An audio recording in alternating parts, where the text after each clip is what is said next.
What's going on, everybody? Happy Friday. We have a 3-game NBA slate once again tonight. It is also Memorial Day weekend, so hopefully you guys are looking forward to that. Hopefully you guys have a nice long weekend to relax and maybe watch some basketball. So let's go ahead and get started. As always, appreciate if you guys hit the like button, subscribe if you haven't already. And let's get started. Do like these 3 games on the slate. Feel like looking at the price tags, I kind of know exactly the direction I want to go on this one. So point guard plays, Luka is 11,000, Harden is 10.3. They're only 2 guys above 10K at the point guard position. Luka has been unbelievable the first 2 games. Now he's going back at home. Going back to the regular season series, I believe the Mavs have won 4 of 5 games against the Clippers, which is just crazy. Luka is averaging 65 fantasy points. He is the best pay up on the slate, obviously. Then we have James Harden, he's 10.3. It's, they've been rolling the Celtics ever since the second half of that game 1. They haven't really been in any sort of trouble in that entire game 2. No trouble that entire game. Expect some of the similar things here, even though they're going on the road here. I just don't think the Celtics have enough firepower to keep up with the Nets. Their defense isn't able to slow them down, and Walker is dealing with a knee injury. If he's out, then definitely take the -7.5. Even with him, I think this -7.5 for the Nets looks like a good bet to make. And then Trey Young is 86. I like to go to him. He is definitely fired up for the series. Definitely playing with some added motivation going up against the Knicks here, especially that fan base, which game 2 somebody spit on him as well. Once they get back to MSG, he's going to want to make a statement. But back at home here against this Knicks team that in 5 games he's averaging 49 fantasy points. Going to be playing 36 minutes. He's been playing lower end because he still like to get Lou Williams, around 12, 13 minutes. So I don't think we'll see Young ever top 40 minutes because unless Lou Williams is really bad off the bench, but They definitely don't like to play both Young and Williams on the court together just for defensive reasons. But I still like to go to him as my pay-up, as one of my pay-ups at point guard at $8,600. And Kemba's dealing with an injury. I don't want to play him. I'd rather go down to Marcus Smart at 59. Derrick Rose looks like another great option. He's 64. He started the second half. I expect him to start this entire game here. Able to lead them to a victory after they were down like 12 points out in the third quarter.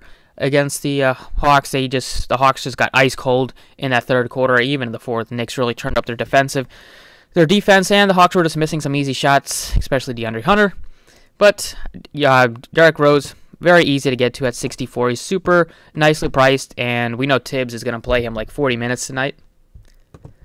For value at this position, I think you can look to maybe like quickly as a spark plug off the bench, maybe Beverly, maybe Reggie Jackson. Those are the 3 that look at least playable in the 3K range. And then the 4K range, it's probably Rondo and then Brunson.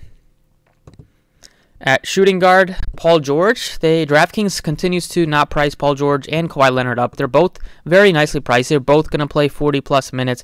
Wouldn't be surprised if they get up to like 42-plus minutes tonight. This is a must-win for them on the road against Dallas. Nobody thought the Clippers would be down 0-2 heading into this Game 3, and they need a win bad. George has been good this series, except for his 3-point shooting was off last game, but overall 55%, 12 of 22. That's going to get the job done most times. He had 12 rebounds. He's been making some plays with the assists. He is a guy that I want to prioritize at $8,100, as well as Kawhi Leonard, who's 85. I just expect both of them to have big games. There could be no Serge Ibaka today, which might just give more minutes at the 4 for Kawhi Leonard if they decide to go in that route. Decide to play a bit smaller against this Dallas team that can stretch out. I don't know if they want to play Zubats a lot. They could play Morris at the 5 and some small ball lineups, but expect both Kawhi Leonard and Paul George to just play huge minutes. I'm expecting both to put up north of 50. They both have shots to get to 60, especially Kawhi Leonard.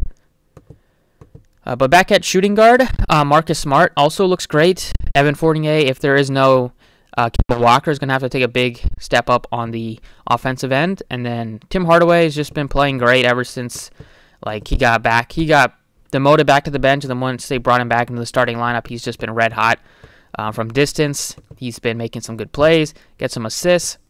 All around, he's been very solid. He's also in a contract year, so he's trying to get the bag this offseason. 55 looks like a very nice play at either small forward or shooting guard. We saw Joe Harris have a big game. Some people might chase that. I'd probably go up to like Hardaway or go up to Marcus Smart. And that's mainly it for value. It's like quickly, maybe Lou Williams, but Williams isn't going to play that many minutes. And then Josh Richardson, only 38. He's probably worth a shot just because he comes off the bench, but he can get up to like 19, 20 plus minutes. If he plays well, maybe they play him some extra minutes over like Brunson, but I think he's a very good value at that price tag. If you make 150 teams, he should be in the mix. Small forward, it is Kawhi Leonard is my favorite play just based on the price tag. Then I would have to go Kevin Durant. Then I'd go Luka Doncic. Barrett, he didn't really close much in the second half. They just kind of rolled with the guys that were hot, which were Derrick Rose. And then Randall started picking it up in the second half, especially the third and fourth quarters. Well, especially the third quarter. Barrett at $6,100, nice price tag, but the minutes can be somewhat concerning. I think you could look to like Alec Burks instead, save a little bit of money. Alec Burks is $5,000. He had a tough shooting game, just 4 of 13 after he had a 9 of 13 game, but he's going to probably take 10 plus shots off the bench now that Elfrid Payton might be no longer in the rotation. Just one less body for a guy like Burks to have to jump over. So we should be looking at even more minutes tonight. I would say like similar minutes to last game. I'm looking at high 20s, low 30s out of Burks at a good price tag. So Burks and Hardaway are my two favorites in the 5K range as a value plays. And then Morris, 47, he's definitely worth a shot. Herter is worth a shot at $4,500. Power forward, it is a spot where you have Porzingis, 76. He's been pretty good this series, especially the last game he was good with the shooting. He hasn't been getting you a ton of peripherals except 5 stocks last game, but only 4 rebounds in each of the first 2. It's been Luka Doncic who's been carrying them, but I don't mind going to Porzingis at that price tag. But he's behind Kevin Durant for me. And then for value here, we have some nice plays like Blake Griffin is 43. They are not going to have Jeff Green, so that could open up some extra minutes for Blake Griffin in the front court.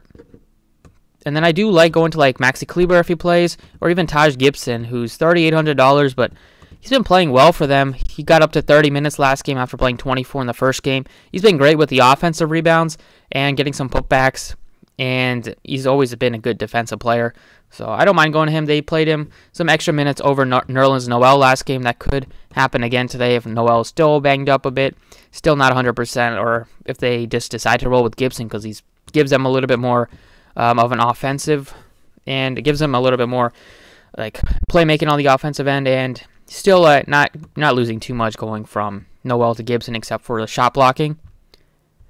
And then other guys at center, we can look at Thompson. He's $4,900. He is been good with the double. Had a double-double last game. The first game had 10 rebounds, but his minutes are about like mid-20s. If there's no Kemba, might have to take some more shots. Might have to get into the paint and score a little bit more. And then you have Robert Williams, $5,200. He was in foul trouble. Only played 17 minutes. He had 5 fouls during that stretch. Nobody expected him to have 10 blocks or 9 blocks again in that game too. He was still solid out there with 8 and 6. The fouls definitely held him back, and not having any blocks or steals.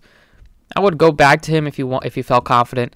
I think Thompson might get some more ownership because he starts, but you can go Robert Williams instead. He gives you more of an upside because you don't see Thompson getting 9 blocks a game.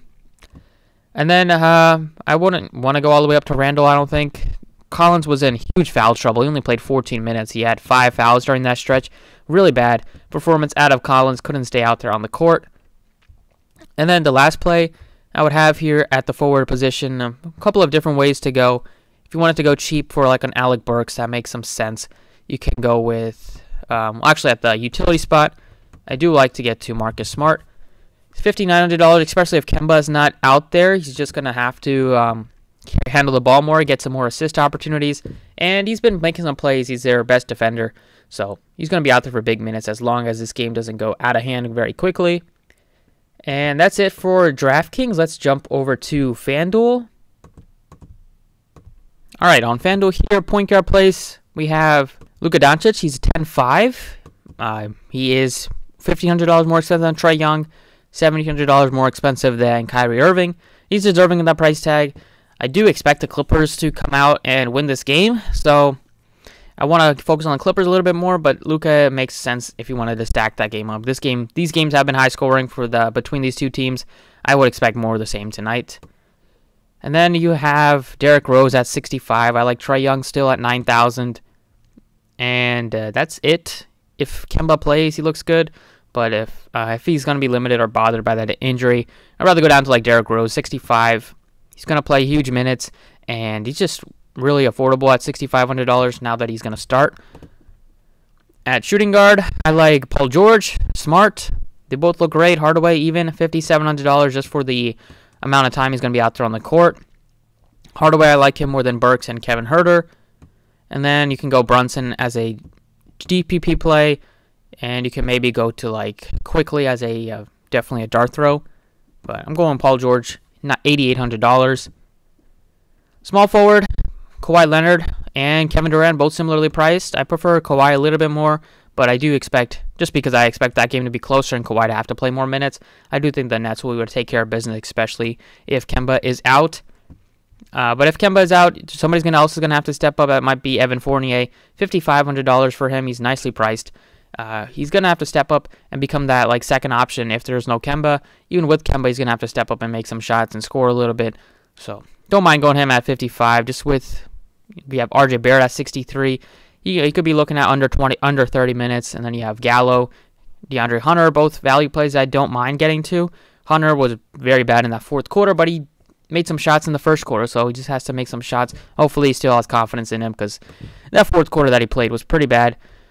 But that is it for the small forward position. I don't want to go to anybody in the 4K or in the 3K range. Power forward, you have two pay-ups above 9,000. I don't mind getting to Porzingis. I like Blake Griffin without Jeff Green. He's just gonna see more minutes. And if there's no Ibaka, Morris will see some more run. And Claxton might see some more minutes tonight without Green. But I'm going to go with Morris. I don't think Ibaka will play. He only played a couple minutes last game. And then he was dealing with a back injury. He missed a ton of time with that back injury. Only played 5 minutes. So I don't think he'll play today. That will mean Morris will have to step up and play some bigger minutes in the front court. If they could decide to go small against this Dallas team that likes to stretch and shoot threes, Morris will be out there as the small ball 5. And then at center, it is, Capella's the only guy above 6,000, above $5,500 even. You have Robert Williams, 54, then you have Tristan Thompson, 5K, and then Zubac's 46. Gibson is a little bit too expensive for me for a guy that comes off the bench. I think Thompson looks fine. He's pretty safe. Going to see around like 24, 25 minutes, split some time with Robert Williams. Maybe Williams gives you more of a tournament play or more of a ceiling if you wanted to go to him instead. But I do think on FanDuel, at least with those extra stats that you get, or those extra points you get for blocks and steals, Williams might be a little bit more popular. You can go Gibson instead if you wanted to. Both guys look pretty similar, and then Zubac also looks fine, but I'll see how this game decides to go. I could see the Clippers deciding to go small and having some more shooters out there. So that's it for this one. Thank you guys for watching. Best of luck tonight, and I'll catch you all next time.